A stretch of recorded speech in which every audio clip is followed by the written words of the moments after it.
All right, hello everybody. What a game! What a game! We have Mike LaFleur on deck, post game Hall of Fame game interview. We're gonna see what he's saying and see what he's not saying and get to it. All right, so just from an injuries, I always start with this just so you guys got it. So Kenny Yeboah had a hammy. Zach Carter had a knee. Doesn't look great with that one, so we'll have more updates obviously probably tomorrow. Bam had full body cramps. He was able to return, but he was kind of emergency. Then Weaver ended up having a concussion, so he'll be in the protocol. All right, sorry the screen goes dark. The Cardinals don't have this on their YouTube page like every other NFL fan base. Can we fix that, please? So I'm on their website, and these player things act weird. Sounds like there were quite a couple of injuries and some that weren't that great. I didn't catch who those players were, but definitely something that sounds. And I like how transparent he was being about it. So there's not really too much to analyze there. Go ahead. I know you're saying everybody wants to win. There were a lot of people talking about what an entertaining game it was. Did you feel like that was the kind of performance you wanted right out of the box? Like I told the guys, I just wanted to see our operation play style come to life. In every game, you never know which guys are going to get more ops, in terms of making some plays. But, I thought for the most part we operated well. Got some stuff to clean up. We had 3 false starts that it's just not acceptable from an offensive standpoint. And then looked like our rush lanes just kind of got a little out of whack. A lot of credit to that quarterback. He was a really good college quarterback too in terms of running around and making plays. So obviously they made one more than us. Yeah, that was good. That was just good to get some insight on because I personally thought the Cardinals played way better than I thought they were going to, especially for a preseason game where you're not playing a lot of your starters. It does get a bit more questionable, and I'm kind of surprised he didn't mention, and he did kind of talk about some of the missed rushing lanes and things of that sort, but they were falling for some of those like play action passes on defense, and then also they were allowing some big rushing lanes. But even outside of just Haynes King, some of those running backs were doing pretty well too, like Tyus, and I'm blanking on the 4th string running back too. But overall, there were some questionable plays on defense, and huge shout out to me for Brooks. Brooks was that guy at the receiver position who was killing it, getting open, breaking guys' ankles, but also making some super tough catches. So I'm sure he'll shout him out too. What stood out to you about how Carson performed, especially Carson It's gonna be a Beck. broken record. The same thing that I keep seeing at practice, where he just gets in and out of the huddle, and he doesn't make it too big. He just lives by the play. Again, I give a lot of credit to Hack, but really, particularly Schaub in terms of just, the way Schaub played was that he worried about one play at a time and executing that play and going through your progressions, not making stuff up. If it's not there, checking it down. If we're in a bad play, a bad call, don't make it worse.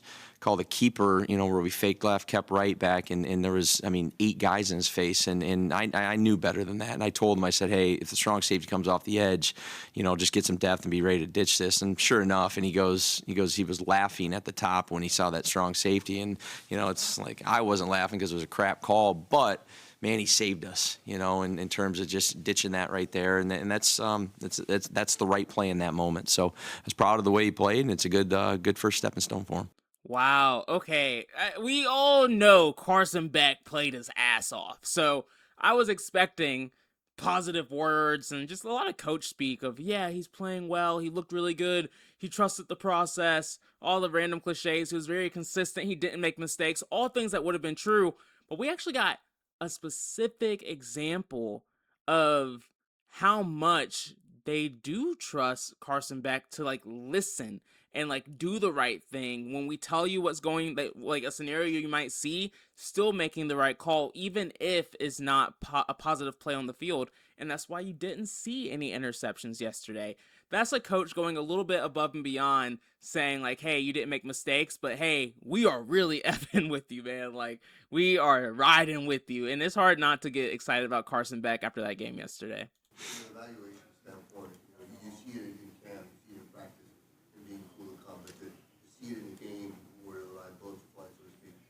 How is it? Good, but not surprised. It's the same guy that I felt like you saw watching the tape.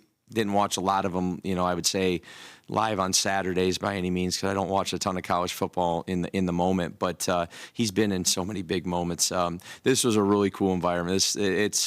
I'm glad that we got to play in this, and you never know if you're ever going to be able to play in one of these again. So, albeit a preseason game, it doesn't count in the win-loss.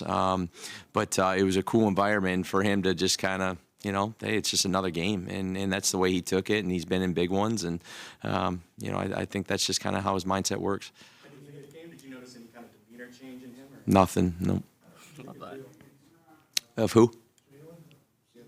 Jalen Brooks. I gotcha. No. I thought I didn't know if I heard you right there. No, I thought Jalen's did everything that he's shown, back in Tempe, or excuse me, back in Glendale. Like he's strung together really good OTAs, but then he piggybacked that with the good blocks over there in Glendale. So wasn't shocked at what we saw out of him today. He's played a lot of football in his career, and he looked good today.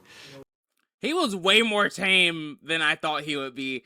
Like, low-key, I kind of feel like Brooks should get as much hype as Beck, because Brooks was doing his thing against whoever was across from him.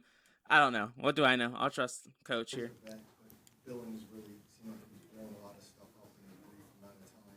Is that kind of expected for him at this point? I mean, what did you see from him? Yeah, no, I have to go back and watch the tape on some of the defensive stuff. Obviously, just trying to regather after some of our offensive drives. But you're right. I mean, when I did peek at it, you saw him kind of wrecking havoc between those A gaps, and I mean let's be real. I mean that's what he's here to do. It's first and second down. It's those run situations. If he has to transition to a pass rusher in those situations, so be it. But it's a big body, and so you think about him and Roy in there. Feel like we got a good little 1-2 punch on the inside. How did you feel overseeing the entire operation from the defensive side, plus what you're doing and handling offensively?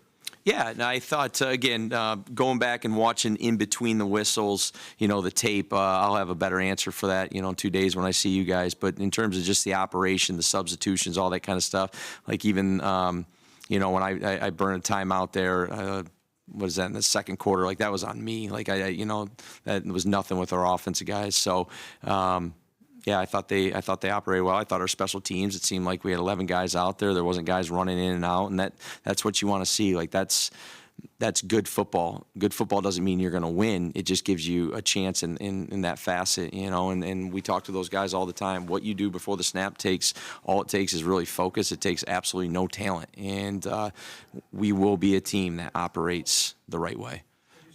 Ooh, I like that. I like that. So they were talking about how did Mike feel with him really running all of the operations of who's going to be out on the field, who's getting off the field, literally every little thing that happens for both offense and defense. That is a lot. And he was saying, hey, our guys showed up. He didn't say this, but this is a preseason game for everybody, including the head coach. And it sounds like he did make a mistake, making a call out, making a timeout. I didn't catch that mistake, but he took accountability for it, and that's something that you don't always see coaches do, and so I love seeing just his honest and transparency around that.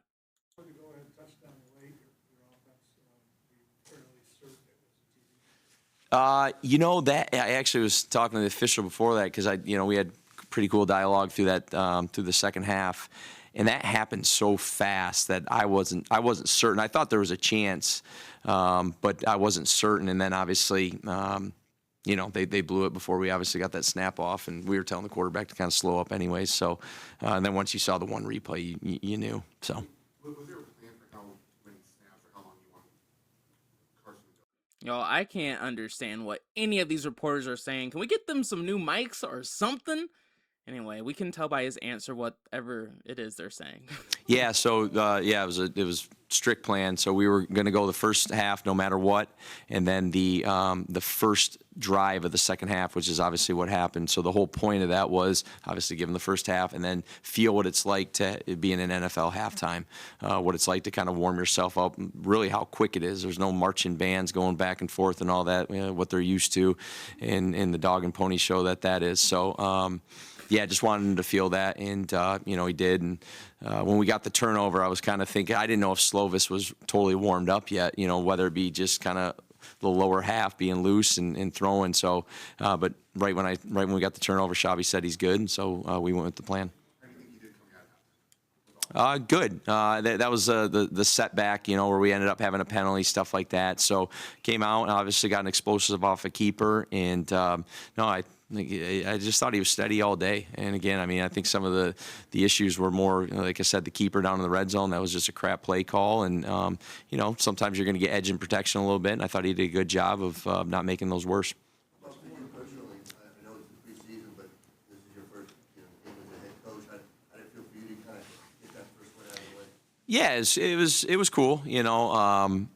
It was. I haven't been on the sidelines that much, obviously, over the last however many years. I did go down on the sideline in the preseason for the Rams because that's a lot of games up in the box. So I'm like, I don't want to be down with the guys, stuff like that. So I would call it from down there and stuff like that. But obviously, a different vantage point. You got that red challenge flag and stuff like that. So I was hoping Kenny would tell me to use it at some point, but we never got to that point. But no, it was good. Just kind of really retraining your eyes in terms of what you're looking for, where you're going to stand offensively. Knowing where I'm going to stand is pretty easy. It was kind of like, where am I going to stand when the defense is out? Like, should I stand by the guy? Should I stand by the official? And as long as I'm near a official, not necessarily the referee, I can communicate to them to communicate, obviously, to the other officials. So kind of found my niche there, I felt like, in the second half. How did you feel Chase did? I got to go back and watch the tape. I did think there was some good movement in the run game. I thought, particularly on the front side of some of our mid zones, some of our open side runs. But I have to go back and really watch the tape from that aspect. Usually, that's the way I feel with all the offense line. Yeah, they're talking about Chase Basantis, backup guard. To the false starts just irk you, no matter if there's 2 or 8. Yeah, one or one. It's because it's just focus, and the ones that we had are just no false starts acceptable, but like the way those were going down, like that can't happen. So. How do you feel overall about your quarterback without Kyler? Yeah, I'll just go off of today. I thought both those guys went out and, like I said, they operated well. They got in and out of the huddle. They went through their progressions. I think Jacoby, when the ball's been snapped, has been doing the same thing in practice, and same with Gardner. I think Gardner's just getting better every single day right now. And, again, just every day is a great day for us, particularly when we get our ones out there, to keep getting Jacoby kind of caught up in terms of the language and all that. But we were kind of joking, the other day about how in 1 week how much more comfortable him and I already are in terms of communicating to each other. Oh, okay. So love this question from the reporter. We were able to hear this one. He was asking, how do you feel about your quarterback room in general? Which makes a lot of sense because Carson Beck, yeah, he started this game, but he's actually the third string quarterback for this team. You have Gardner Minshew in front of him, and then you have Jacoby Brissett in front of him. And you see Mike LaFleur kind of toned things down here a little bit. He was singing Carson Beck's praises, but he was also like, yeah, he's been doing basically everything Jacoby Brissett has been doing. And so he's like, yeah, Carson's been great, but all of our quarterbacks are great. And so this isn't an outlier for the performance we are getting or seeing from our quarterback position.